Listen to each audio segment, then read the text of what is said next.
You're listening to Sports Jam, episode 21, recorded January 16th, 2012. We found Chad. Where's Steven? I'm Chad Satera. The NFL Final Four is upon us. Giants, 49ers, Patriots, and Ravens. We'll break down the matchups. And I'm Rob Steele. Did anything else happen last week? Sports Jam is now.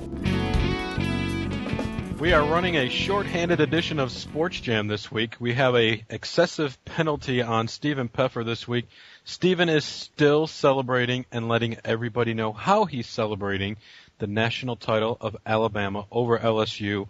Great victory for the Crimson Tide, their 14th national championship. Rob, you and I both said we were not going to talk about it anymore, but because Stephen kept on talking about it, we had to throw him in the penalty box this week. Well, that and when you went to visit him last week to watch the game, he gave you a very inferior microphone and caused me to edit forever so we could try to find your sound. So as far as I'm concerned, he's in the penalty box for the whole show. All right, well then let's not mention his name anymore. Stephen, this show is dedicated to you. Here we go. The NFL Final Four is upon us. Let's start in the NFC, where both games were a major surprise when it comes to the sporting world. The San Francisco 49ers and the New York Giants. Nobody would have thought this matchup, especially when you had the high-flying Packers and the high-flying Saints. Rob, this is amazing how we always talk about defense wins championships. And in your sport, what wins championships? Which is a form of a defense. But pitchers are not considered players, which is why Verlander should not have won the MVP award. This is January, not November, Oh, sorry. Which implies that we're not in the middle of September, which was part of the baseball season. We're not talking about that right now. We're talking about, well, let's do this. Let's go to that New York Giant game against the MVP, Aaron Rodgers. What a performance by the Giant defense to stop Mr. self, Aaron. We are not saying that on our show. Why not? We are not saying that because it is an endorsement of a product. And according to NFL, see, this is something I've wanted to nail Aaron Rodgers on since I first saw that commercial. Mainly because it's a stupid commercial. Anybody who lives in a town where you've got the face of a massive major U.S. sport and you don't recognize the main player on your team, much less the main player of this sport, you need to be strung up somewhere. Actually, I think you fall into the category of incompetent enough that you shouldn't be driving, so you shouldn't need insurance anyway. Moving on. Now that his touchdown dance is endorsing a major product, I'm thinking that he violates two NFL rules whenever he does it. Two NFL rules? NFL rules, got this from the rule book, Section 3, Section 3, Part E. 2 or more players engaged in prolonged, excessive, or premeditated or choreographed celebrations gets an unsportsmanlike conduct penalty. How many people do that whenever he scores a touchdown? That is premeditated and choreographed. I think a lot of players do that. So to give Aaron Rodgers the benefit so of the doubt, we kind of let you that got to let go. that part go. But you said there was two violations, so I'm sure. Section 4, Article 7. And this one's kind of long, bear with me. Throughout the period of the game day that a player is visible to the stadium and television audience, including pregame warm-ups in the bench area and postgame interviews in the locker room or on the field, players are prohibited from wearing, displaying, or orally promoting equipment, apparel, or other items that carry commercial names, logos of companies unless commercial identification has been approved in advance by the league office. His move is a visual display of a product that now. Is true. I think that's two rule violations. He needs a new thing, or what I would actually prefer, drop the commercials because those are just as stupid. they said in the newest commercials, his move is soft, which. So is the insurance company. Okay, I'm sorry. Let's not talk about them because we don't endorse products here. Okay, how about the two people who inferior products maybe add. Let's talk about the football game and the fact that Aaron Rodgers is soft. They said it in the commercials. Understand this. The New York Giants exploited Aaron Rodgers in that football game on Sunday. What a performance by by the defense of swarming the ball, forcing Rodgers' hand. I mean, Rodgers looked like he had 2 weeks off. It looked like that he shouldn't have taken Week 17 off against Detroit. Then we'd never have known about Matt Flynn. But when you think of O.C. Umenyiora, the defensive end for the New York Giants, what a performance. 2 sacks and 1 key forced fumble. The 30-year-old was all over the field. The Giants were dominant in this game. But if it wasn't for a Hail Mary at the end of the first half, a la last year's game where the Packers went to Atlanta and they knocked off the number 1 seed, where they had a key interception at the end of the first half, the Giants were the team that had the key play in the end of the first half, dominating the Packers in the second half on their way to a 37-20 victory, and they punched their ticket to San Francisco. And Rob, I know you're not a big football fan, but if you haven't seen highlights of at least the last 2.5 minutes, I watched the last 2.5 minutes. I love it. We have converted Rob, Baseball Insider. No. We haven't converted? No, my wife's a Saints fan. Okay, that's right, because that's why you picked the Saints and the Chargers, because you're a Chargers fan. Boy, I'm glad to see you both are going to enjoy. Look how well that went. We're going to enjoy the taco dip and all the festivities on Super Bowl Sunday, not have to kill each other. I get to sleep in the bed. Well, there you go, because I don't know if Philip Rivers or Drew Brees were going to win that Super Bowl. Let's go to that game. Last 2.5 minutes, the score is 23-17. San Francisco in the lead, and all of a sudden, the Saints score. Darren Sproles scores a touchdown. The 49ers are now down 24-23. Here we go. Alex Smith, the number 1 pick in the 2004 draft. You know what? Can he do it? He comes down and scores on a naked bootleg of over 20 yards. San Francisco takes the lead. If he was naked, that would violate a different rule. You know what? You've got plenty of time now. I'm sure you're going to look through the NFL rulebook to look for that one. It's still Section 4 because that's uniforms. Anyways, here we go. What was it? Jimmy Graham scores on a beautiful pass where he leaped over the cornerback. New Orleans again takes the lead, back and forth. Can Alex Smith do it again? Unbelievable performance again by the other tight end, the big tight end in that game, Vernon Davis for the San Francisco 49ers, who broke an NFL record for 180 yards receiving on 7 receptions and 2 touchdowns, including the catch 3, as they're calling it in San Francisco. They are heading to the NFC Championship game. And Rob, the New York Giants, San Francisco 49ers, nobody in their right mind thought these two teams would be playing each other for the chance to go to the Super Bowl. What was it? Even 3 weeks ago when the playoffs started, nobody thought this would be the matchup. These two teams who have a storied rivalry against each other will play for the NFC title. Rob, I'm looking at an exciting game here. Actually, I'm looking at an extremely defensive game, and I can see it ending up looking an awful lot like the LSU-Alabama game, first one. Oh, look, it's 6-9, tied at 4. How's that? Can we have this one tied at 4? Yeah. Let's go through some of the history, and I know Sports Jam fans are going to get this from ESPN, Fox, CBS, whoever they decide to go with their news sources this week. But here are some great facts that you might not get from all these other news channels. First of all, these two teams have met this year. San Francisco won the game 27-20 on November 13th. Did you know that was the 35th time that these two teams met? San Francisco's victory broke the tie. They both had been 17-17 against one another in their lifetimes. This game on Sunday, which will be at 6:30 on Fox in San Francisco, 3:30 if you're on the Pacific time listening to us at this current time. That game will be the 8th time these two teams have ever played against each other in the postseason. Let's go to 2 memorable games. 1990, the heavily favored 2-time defending Super Bowl champion San Francisco 49ers were upset by Bill Parcells and the Giants 15-13. That game hurt me the most because as a Bills fan, I was hoping to see the 49ers and let the Bills be the team that knocked off the 49ers in the Super Bowl. But what do I get? I get a missed field goal wide to the right. Giants are Super Bowl champions.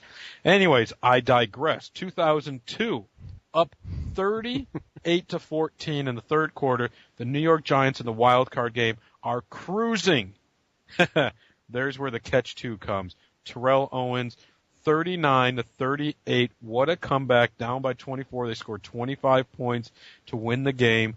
Steve Young, most valuable player, quarterback, Hall of Famer. That right there is why the Niners have a 4-3 edge in playoff games all the time. So you look at this. These two storied franchises are evenly matched. You go to the matchups against each other for this season. The number 5 pass offense of the New York Giants. The number 8 rush offense of the San Francisco 49ers. But then you have to say, like you said, you have to get defensive. The Giants do not statistically show you as a great defensive team, but the way they have been playing in the 2 playoff games, they absolutely smoked Atlanta. Really, it was 24-0, but Eli felt bad for the Falcons and gave them 2 points on the safety. But they No. They earned their safety. well because they didn't get the first down on a 4th and 1. That's how. Well, yeah, that's mainly how they did pinned it. them deep. And then you look at the Packers. I mean, the number 1 team in the NFL at 15-1 with the MVP, 8 drop passes, 4 turnovers. The Giants' defense is playing great, but when you think about Jim Harbaugh's defense in San Francisco, they are the number 4 rated defense in the NFL. They are a plus 28 in the plus or minus turnover ratio. And for those of you that don't understand what that means, they're averaging almost 2 more takeaways than they are giving the ball away in any game this season. They took the ball away from the New Orleans Saints 5 times on Saturday. They were plus 4. So That's it is inexcusable, and that's why the Saints are sitting at home this week.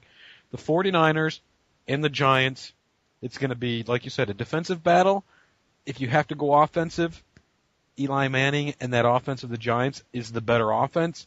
But Alex Smith, Vernon Davis, Frank Gore, the San Francisco offense is at home. They're a tough team to beat at home, and is the reason why this Sports Jam announcer is going to take the San Francisco 49ers to advance to their 6th ever Super Bowl and play against somebody from the AFC. Rob, I don't know if you agree with me. Somebody. That's specific. Honestly, I'm not exactly sure if this counts as a pick. I would like to see the Giants go because there's a team in the AFC that I think is going to win it all, and it would be easier for them to beat the Giants. I hear you. Well, that makes sense. The Giants are playing the best all-around football in the NFL right now, but we will see. As I said, the 49ers, in my opinion, the Giants, in your opinion, will play somebody from the AFC. Rob, the last time on the show in the 2012 early portion of Sports Jam, we'll have to go back and review the 2012 season and probably talk about it next year. But for the last time, I'm going to say this man's name, so be ready with the sound effect. On Saturday night, It was a shellacking. The New England Patriots 45, Tim Tebow,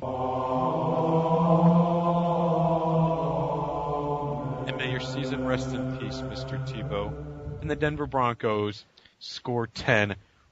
A performance that most experts expected.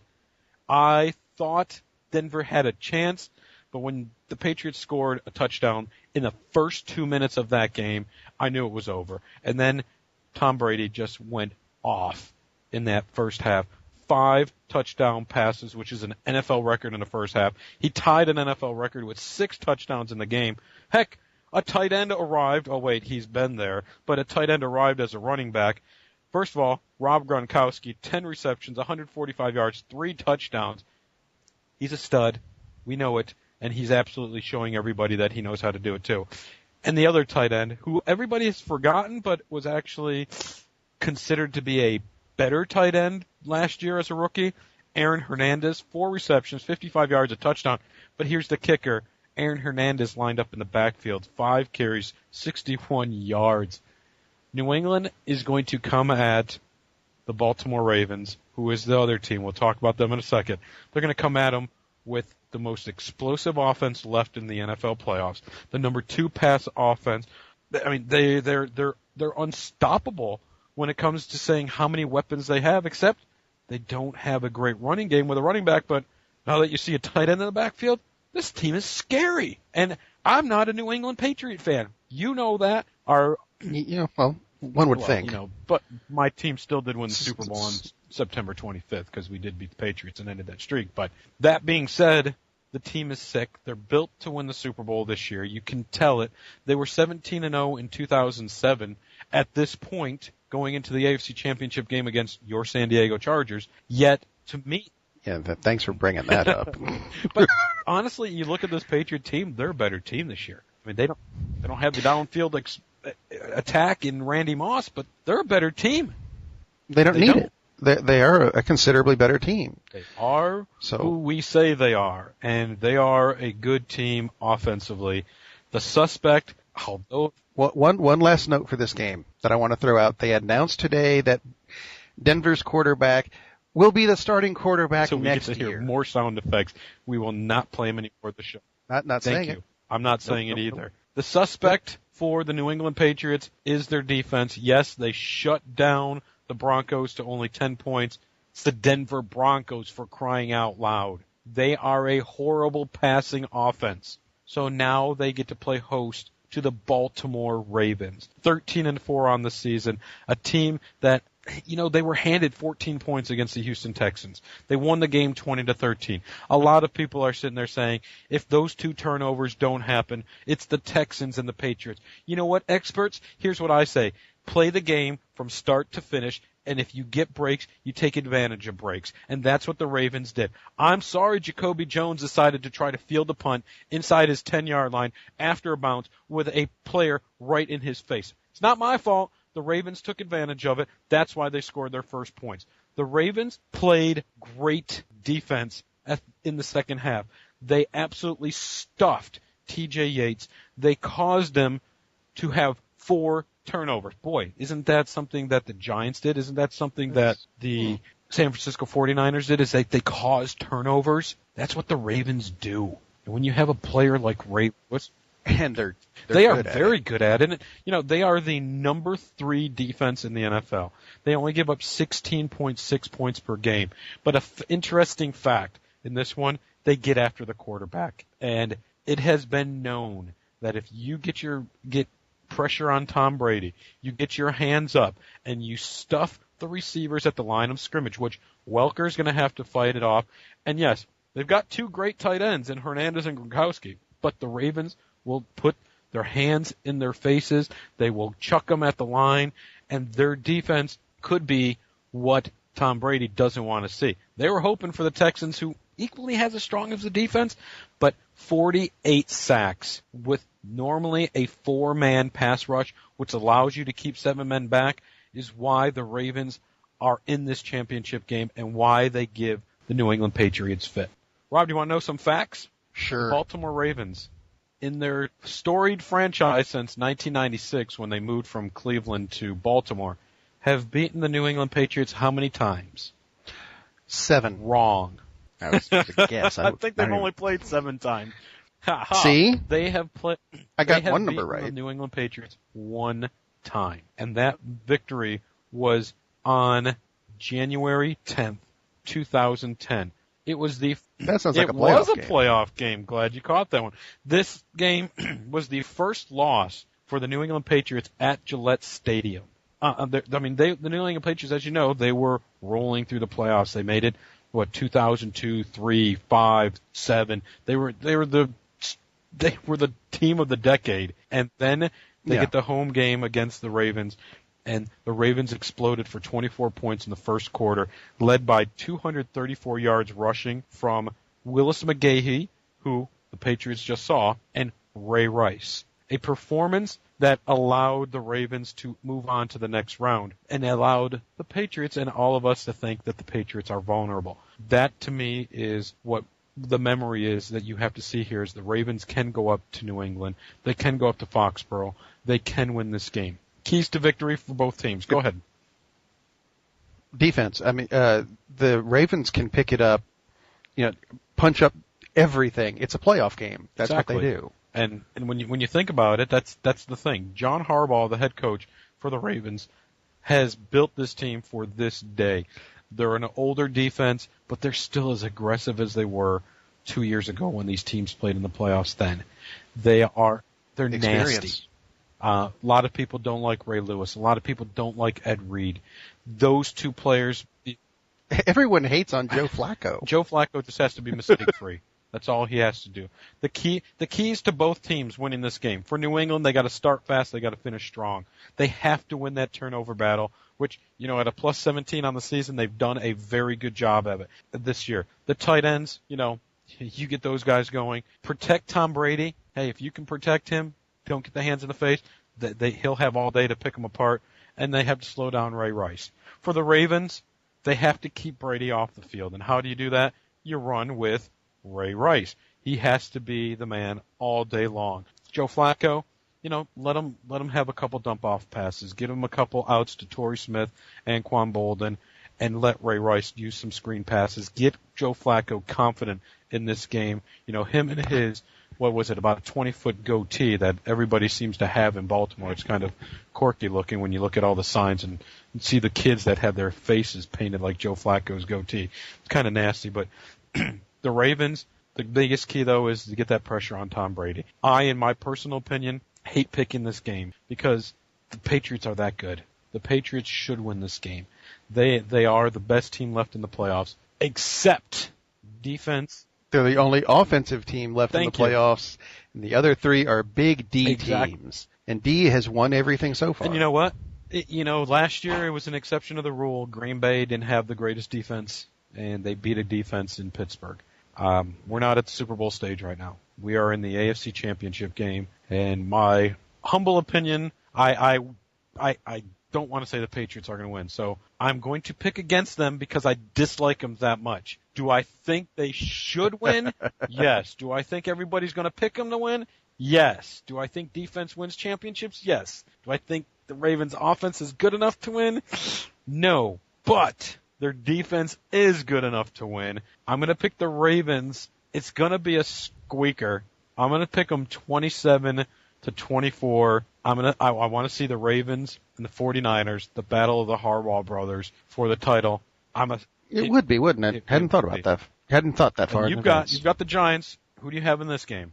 I got the Ravens. So we're both on the same page. I think that their defense is just too hard to score on. And I hope that's the case because they shut down Houston.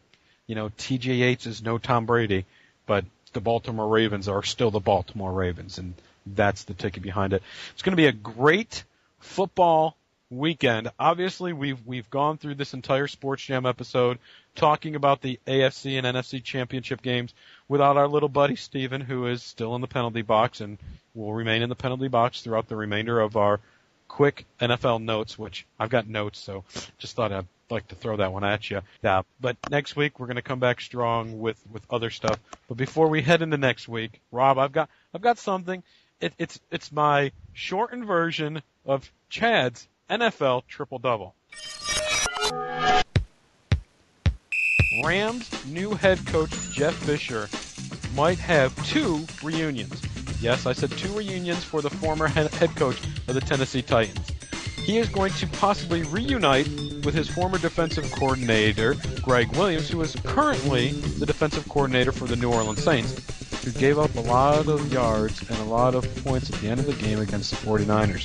Do you really want that to be, especially since the Rams, 49ers, the same division? Anyways, I digress. Yes, Greg Williams might become the new defensive coordinator for the St. Louis Rams. On the offensive side of the ball, yes, Brian Schottenheimer is the leading candidate to be the offensive coordinator, but there are rumors speculating that Mike Martz might become the offensive coordinator for the Rams once again and revisit the greatest show on turf. The question I have is, you've got an older coach in Jeff Fisher, you've got a reunion with Greg Williams, and possibly a reunion with Mike Martz. Are we going to pull Kurt Warner out of supermarket grocery bagging retirement and pull Marshall Faulk off the NFL network so they can run this greatest show on turf? I don't know about that, but hey, I just thought I'd throw that one at you. Sports Jam will be back next week with another knockout episode. But until then, follow us on Twitter at TR Sports Jam, friend us on Facebook, or email us at therealsportsjam@gmail.com. Thank you to our sponsor, the Danny Nagy Band. Until next week, Sports Jam. We're out.